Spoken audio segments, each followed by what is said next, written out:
और उसमें क्या है, मनसा वाचा कर्मना दुख काहू मत दे, ऐसी रहनी जो रहे वही शब्द रस ले।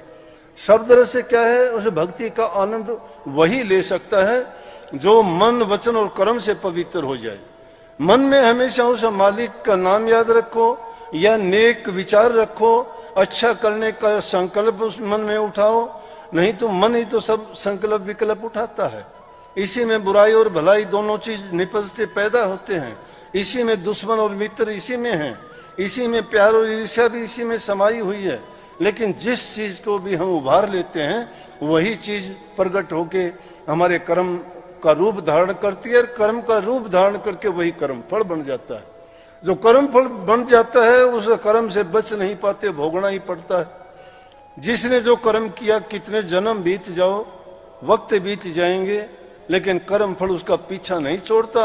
जिस प्रकार से बैंक में आपका खाता ब्रॉड फॉरवर्ड होता रहता है ना, इसी प्रकार से आपका कर्म फल भी ब्रॉड फॉरवर्ड हो जाता है। चाहे किसी योनि में भी जाओ, ये इंसान की योनि में इससे पहले कितने जन्म हमारे हुए होंगे याद नहीं है। क्यों नहीं याद? राधा स्वामी मत में स्वामी जी महाराज ने स्पष्ट करके लिखा है कि इस जीव को पिछले जन्म याद नहीं रहेंगे। जब सत्य पुरुष की भक्ति करके काल महाराज ने उनसे वरदान प्राप्त किया तो उन्होंने 4 वरदान मांग लिए थे। पहला ये था कि इन जो भी जीव को जिस योनि में भेजो उसी में खुश रहेगा वो। अब जिस योनि में जीव जाता है, चाहे सुअर की है, सांप की है, गधे की है, कुत्ते की है, कीड़े मकोड़े की है, उसी में खुश रहता है। उसको तुम मरने के लिए दौड़ो, वो पीछा छुटाता, मरना नहीं चाहता। लेकिन जीवन देखो कि चाहे भिष्ठा करके पेट भरता है अपना वो, लेकिन उस योनि को छोड़ना नहीं चाहता। तो इससे सिद्ध हुआ कि जिस योनि में जीव भेजा जाता उसी में मस्त रहता है। नंबर 2, किसी भी जीव को अपना पिछला जीवन याद नहीं रहता। यदा कदा कई काफी घटनाएं अखबारों में, टीवी में हमें सुनने को मिलती हैं कि फलां गांव में कोई लड़का था, कोई लड़की पिछले जन्म की बात बताती है, एक आधी सिद्ध हो भी जाती होगी, पता नहीं, हमने कोई देखा तो नहीं ऐसा। एक आध ऐसा मिला भी तो उससे पूछने की कोशिश करी, वो सही जवाब नहीं दे पाया। लेकिन हम ये नहीं कहते नहीं होगा, हो सकता है, कुछ भी हो सकता है प्रकृति में। वो मालिक की जो रजा हो वो कुछ का कुछ कर सकता है। लेकिन इस जीव के लिए बहुतायत ये है कि इसको कुछ भी याद नहीं रहता, मेरी पिछली योनि क्यों थी। अगर उसको ये याद हो तो कोई भी आदमी इस दुनिया में आके खोटा और मंदा कर्म नहीं करेगा। तीसरा वचन ये ले लिया था कि संत किसी को भी जीव को अपने पास बुला के और उनको नाम भक्ति या उपदेश या शिक्षा ना दे। क्योंकि अगर तुम किसी को बुला के फोर्सिबली बलपूर्वक कोई चीज उसको देना चाहते हो, ये इंसान की कमी है, वो सोचेगा इसका क्या हित है इसमें, ये मुझे क्यों कहता है ऐसा। वो ये नहीं सोचता कि तेरा हित करता है, क्योंकि इंसान खुद बेईमान है। इसको खुद के जिसके दिल में ईमान नहीं है, सच्चाई नहीं है, विश्वास नहीं है, तो दूसरे पर यकीन नहीं करेगा। वो फिर भी ये सोचेगा। एक कहावत है, कहते हैं हिमाचल प्रदेश में, सुनी सुनाई बात है, बुरा ना मानना, अगर झूठी हो तो भी कोई मतलब नहीं, लेकिन चाहे काल्पनिक है। अगर बरसात है, वहां बरसात में एक आदमी छाता लिए खड़ा है, दूसरा आदमी भीगता है, तो वो उसको भीगने वाले को अगर ये कह दे कि आजा छाते के नीचे आजा, तो वो उसे ये कहता क्या देगा अगर छाते के नीचे आ गया तो मैं। उसको ये नहीं कि तुझे भीगने से बचाता है, फिर भी वो अपना लालच और स्वार्थ कहता है। लेकिन क्यों है ऐसी बात कि ये इंसान के अंदर उस काल महाराज ने उसकी बुद्धि पर बैठ के उनमें ये चीजें भर दी गई हैं। माया अपना जाल फैलाती है, काल अपना काम करता है, और उन दोनों के मेल से ये जीव भटकता है। ये माया के पीछे भागता है, धन दौलत के पीछे भागता है। इसमें हर प्रकार की जितनी भी अभिमान की बातें हैं, सब की सब इसमें मिल जाती हैं। लेकिन एक इंसान को जब नेकी करने में जो मजा आ जाता है तो वो अपना सब कुछ दान कर देता है। दान की कैसे कैसे राजे महाराजाओं की कहानी सुनो। उन्होंने दान की आदत पड़ी, दान किया, परोपकार की आदत पड़ी, परोपकार किया, उन्होंने सब कुछ दे दिया और उन्होंने परवाह नहीं की अपनी। लेकिन ये मालिक की मर्जी है, ऐसी परीक्षाएं भी ली जाती हैं। वो परीक्षाएं ये हैं कि सही रास्ते पे चलते हुए वो ऐसे विघ्न जानबूझ के पैदा करते हैं कि वो अपने रास्ते पे कितना कच्चा है कितना पक्का है। ये दुनियादारी का खेल है और इसमें ऐसी बातें होती रहती हैं। तो महाराज जी की बात जो मैंने बताई, छोटी सी 5 साल की उम्र से तन पर कपड़ा नहीं था, रोटी खाने को नहीं थी, और उस वक्त में जो प्रभु की भक्ति का, राम का नाम लेना भी बड़ी कठिन बात थी। लेकिन उनके पिताजी भी नहीं चाहते थे वो इस रास्ते पे चलें, और दुनियादारी की तो बात छोड़िए। तो ये भक्ति का मार्ग तो ऐसा है, घर वाले भी उसको भटकाने का प्रयास करते हैं।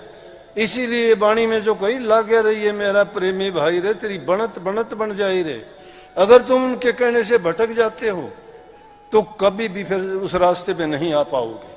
लेकिन अगर तुमने समझ लिया है कि ये काल का खेल है, ये मेरी परीक्षा है, या मेरे रास्ते में ये बाधा और अड़चनें इसलिए आती हैं कि मुझे ये परखना चाहती है मैं कितना पक्का हूं कितना कच्चा हूं, जो उन बातों को समझ जाता है वो भटकता नहीं है।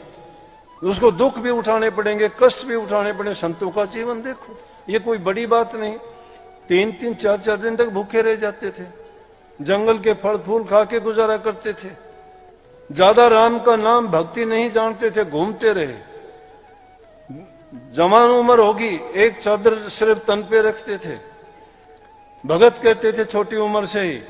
लेकिन उनको ये पता था, सत्संगों में जाने से पता लगा कि जब तक संतों की शरण नहीं ली जाएगी कल्याण नहीं हो सकता। चाहे मैं कितने ही सत्संगों में जाओ, कितने लोग मुझे भगत कहो, कितने में व्रत रखो, कितना मैं तप करो, कितनी साधना करो, बिना नाम की क्या साधना है। एक किसान आदमी बैल हल ट्रैक्टर नहीं है, खेत में जाके खड़ा हो जाए, क्या करेगा खेत में। तो नाम वो औजार है जिसके सहारे पे चल के प्रभु के दर्शन पा सकते हैं, उनकी मेहर और उनकी दया के पात्र बन सकते हैं।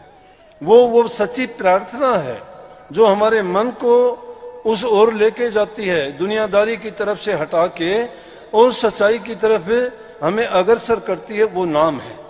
तो उसके लिए उसे नाम की तलाश में घूमे। आज हमारा भाग्य देखिए, मैं अभी कहूंगा थोड़ी देर में कि नाम वाले आ जाओ, आप सब आ जाओगे। वो नाम, उस नाम के लिए पैदल 30-30, 40-40 कोस, कभी सिरसा गए, कभी आगरा गए, कहीं दिल्ली गए, कहीं और जहां भी नाम सुना कि वहां महात्मा है, वहां संत हैं, उनके पास जाओ। लेकिन जहां जीव का अधिकार होता है वहीं जाता है।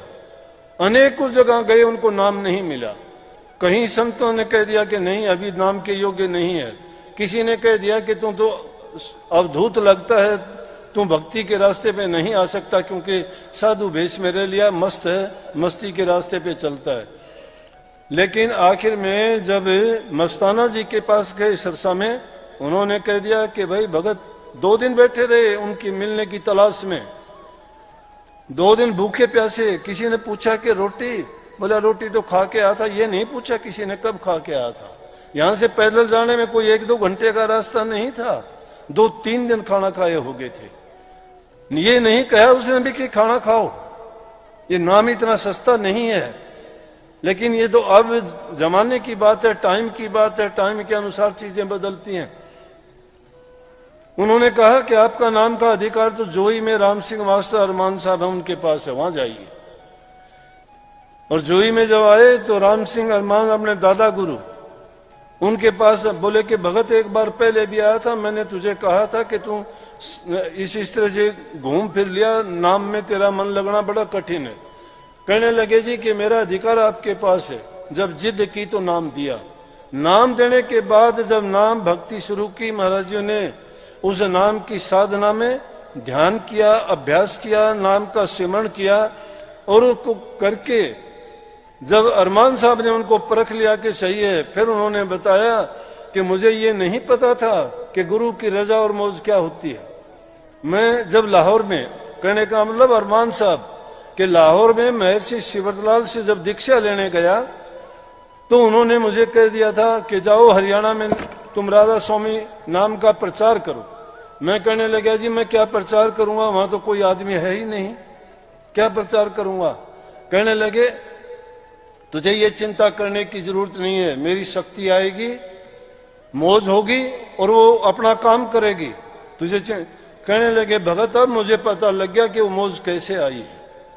संत जो ताकत देते हैं वो तो अरंड को चंदन बना देते हैं, सीख को शहतीर बना देते हैं, कुर्डी को महल बना देते हैं, वो गरीब को गद्दी पर बैठा देते हैं, राजा को मिट्टी में मिला देते हैं।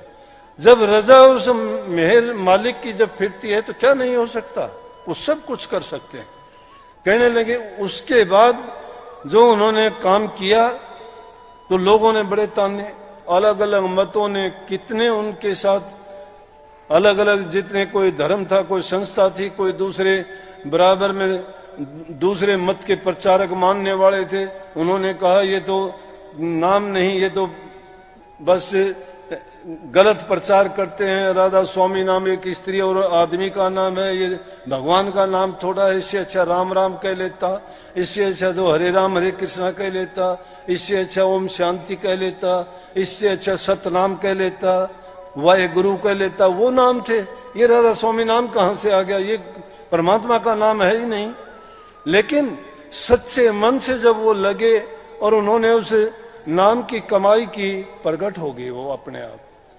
क्यों प्रकट? सच्चे होके जिस काम में लगोगे तो दुनिया की कोई ताकत नहीं कि आपको रोक दे। इंसान के अंदर वो शक्ति है जो परमात्मा में है, इसलिए कहते आत्मा सो परमात्मा। लेकिन सच्चे होके नहीं लगते हम, या तो थोड़ी सी बात आती है छोड़ छाड़ के भाग लेते हैं, या हमारा मन वैसे ही विचलित रहता है, संसारी पदार्थों की ओर मन भगा देता है, किसी को लोभ को, किसी को लालच में, किसी को स्वार्थ में, किसी को निंदा में, किसी को बुराई में बहक जाते हैं। हम मान बढ़ाई के लिए पता नहीं क्या का क्या कर लेते हैं। भक्ति कहाँ है? भक्ति अगर करते तो इतने लोग भक्ति करेंगे, मैं कहता हूं सारा दुनिया संवर जाएगी, लेकिन नहीं है भक्ति। हम भी क्या करते हैं, सुनते हैं, बड़े कुछ देर के लिए सुनेंगे, बाहर निकलने के बाद सब भूल जाएंगे। अगर जो विचार जो मन अब है अगर यही रखा जाए और हम ये संदेश लेके जाए, एक आदमी भी अपनी जिंदगी में एक दूसरे इंसान को सुधार दे, तो मैं कहता हूं आप तो साल में कई हजारों को सुधार दोगे। लेकिन क्यों नहीं सुधरते? क्योंकि आप नहीं सुधरे। क्यों नहीं सुधरे? क्योंकि आप नहीं सुधरे। आपको देख के वो कहते हैं कि तुम सत्संग में जाके आप सुधरे क्या? हम झूठ नहीं छोड़ते, अमीरशाह नहीं छोड़ते, हम झगड़ा लड़ाई नहीं छोड़ते, हमें जो संदेश दिया जाता है सेवा नहीं करते, माँ बाप को ठोकर मारते हो, भाई भाई का झगड़ा है, गला काटते हो भाई भाई का, सास बहू का झगड़ा रहता है घरों में, लड़कियों और बच्चों को सही शिक्षा हम नहीं दे पाते, माँ बाप की कमी है। क्यों नहीं देते सही शिक्षा उनको? कहां उनको संस्कार देते हैं? उनकी इच्छाएं पूरी करने में लगे रहते हैं। मैं कहता हूं बच्चों की इच्छाएं पूरी ना करो, जरूरत को पूरी कीजिए। उनकी जरूरत है, उन जरूरतों को पूरा करो, इच्छा पूरी ना करो। अगर इच्छा पूरी करोगे तो बच्चे बिगड़ते चले जाएंगे। आज नशे की प्रवृत्ति है, क्यों फैल गई है? अगर संतों के संदेश, संतों की शिक्षा इनको याद दिलाई जाए, दी जाए, तो ये बच्चे, हमारे देश में तो 4 बजे उठ के मंदिरों में घड़ियाल बजते थे, आरतियां उतरती थी और सारा का सारे, हाँ कहीं भी शहर गांव बस्ती होती थी वहां प्रभु के नाम की गुंजार होती थी। आज तो फिल्मी गाने चलते हैं। इन अखबारों ने, टीवी ने, फोनों ने बर्बाद करके रख दिया सब कुछ। लेकिन कहोगे दुश्मन बन जाएंगे, बोलने वाले के ही खिलाफ हो जाएंगे। सच्चाई के इस तरह से बड़ी परीक्षा देनी पड़ती है, आसान काम नहीं है। फिर भी क्या बहे जा रहे हैं हम। स्वामी जी महाराज ने लिखा, देखो सब जगजात बया, देख देख गतिया जग की, बार बार मैं वर्ण कहा, चारों जुग 84 भोगी, अति दुख पाया नरक रहा।